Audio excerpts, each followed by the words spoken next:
Hello, friends. Welcome to episode 7 of Stock Market Technical Analysis. I'm Aditya from Mostly Bearish. Episode 5 was Introduction to Candlestick, leaving a link here so that if you missed watching the video, do watch it because this will create a foundation for you, and then as we go on, the videos will make more sense. So I make these videos in form of episodes where I consider a precise topic so that understanding in long term becomes easier. In episode 6, we spoke about the candle Marubozu, which is a dominant candle where either the buyers are in complete control or the sellers are in complete control. Today's video is going to be about the candle Doji. Doji is basically a confusion in the market. So let's get into the video to understand how a Doji looks, what it means, what is the information that it provides, and how we need to consider different scenarios. Watch the video till the end because I will be covering the candle doji even on charts for better understanding. So let's get into the video. So what you see on your screen is the candle doji.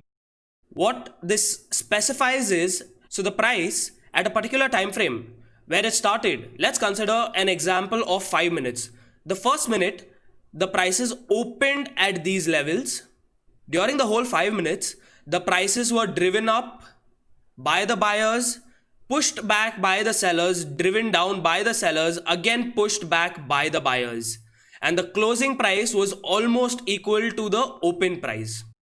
So nobody was in control. Buyers tried to push it up, sellers pushed it down. When they were pushing it down, buyers again pushed it up. So no one was in actual control during that particular time frame.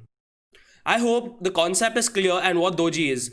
The open and close are almost same, whereas it just creates a high and a low. So the color is not usually black. If the close is higher than open, it will be green. If the close is lower than open, it will be a red color. So let's try to understand the different types of dojis. This is a typical doji. This is a dragonfly doji, mainly because how it looks. Okay, so what this means is the prices were opened here. The sellers pushed the prices down, whereas the buyers again came in control and pushed back the prices to where the open was. Again, the sellers couldn't sustain, nor the buyers could push the prices over the open. This is how a dragonfly doji looks. The other type of doji is gravestone doji, where the prices were opened here. The prices were pushed up by the buyers. Again, the sellers took control and pushed the prices back towards the open. They couldn't push it any lower than this price. So we have spoken about how doji is, how it creates a confusion. Buyers are not in control, sellers are not in control. We spoke about the dragonfly doji and the gravestone doji. So I want to cover every candle so that people understand what information it provides. In long term, it is going to be helpful for you guys to understand in a particular time frame, if there is a candle which has been forming, what kind of information to be extracted. This will help you being a trader, mainly to understand what is happening, who is in control, your entries and exit, and how to trade itself. Now let us understand this based on a chart. So here's a chart where you see multiple. The white color is basically where the prices were moved up. Red color is where the prices were moved down. Now let us identify which are the doji candles, if we have a dragonfly doji or a gravestone doji. So if you look at this candle here, this is a normal doji candle where the open and close prices were almost equal. It's just that the close was a little bit lower than the open, so it ended in the color red. If you see this here, this is a dragonfly doji where the prices opened here, pushed down, again pushed back up, created a small wick on the top side but closed at the same place where it opened.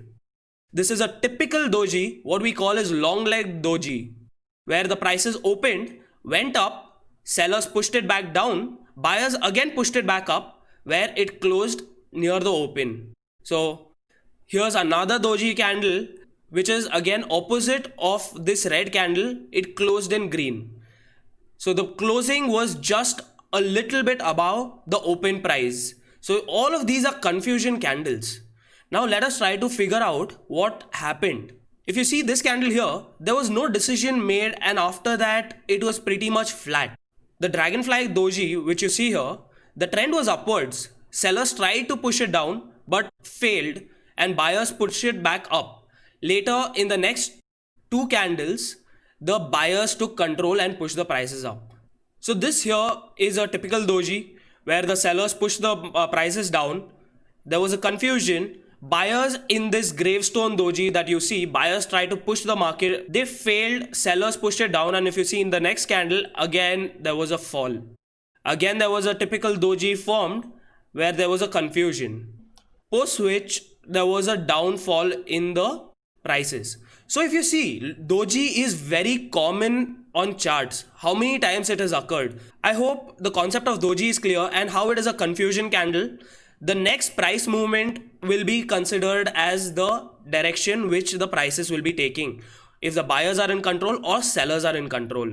Try to analyze this in live market, which will give you direction and understanding during the live movement itself. It will help you become a successful trader in the long run. All these candles give you information which you need to extract.